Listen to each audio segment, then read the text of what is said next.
It's a tight election. It's a tight race, as we all know. So let's say either Trump or Vice President Kamala Harris get elected in November. Their first days in January. What's your message to them? First day in office. What do you want them to? What action do you want to see them complete at the border day one? Well, day one, I want to say either candidate secure the border. That we are going to support our customs and border protection agents. We're going to support ICE. These are the people on the front lines. They're suffering the most with the highest suicide rates, highest mental health crisis in the internal or within our agencies. So we're going to fund and support those agencies. We're going to work to push to create more infrastructure, and we're going to make sure that we're keeping the communities that live along the border safe. Whether it's from fentanyl, whether it's from cartels, we're going to protect American citizens and we're going to prioritize their safety. I feel really lucky in my role here. I've talked with Democrats, Republicans, everyone in between. And when the conversation turns to immigration, everyone has said there is a crisis at the border. It's humanitarian. There's a security crisis at the southern border.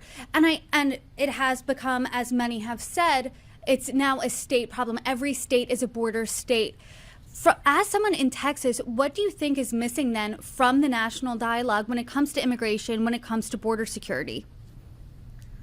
How expensive it is to really focus on keeping the communities safe, whether that's, through in Texas taxpayers are fronting the burden for Department of Safety. We're funding our own border wall, where we had to fund the buoys that were in the Rio Grande River. So there's a huge funding component that's not being talked about at all. There's a safety, there's a security standpoint. There's also what happens when people get here, the humanitarian aid that is required. These are huge dollars that taxpayers have no idea how much their money is going towards. And then we see in other states, some states are sanctuary states or cities and states versus not, and the public policy that's being done for Americans versus illegal immigrants. We're just not seeing the whole funding number, and I think that that's something that's being hidden and doing a real disservice to the American people. And I say that because Americans are incredibly generous. We want to help.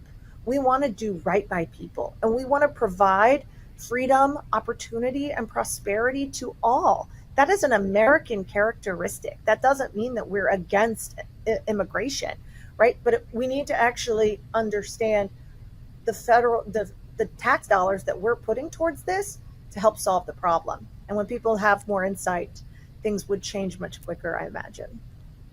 Well, this is a problem that's going to persist throughout the election and beyond. So I hope you come back on, join me, have more conversations on this. Genevieve Collins, thanks so much for joining me. My pleasure. Thank you.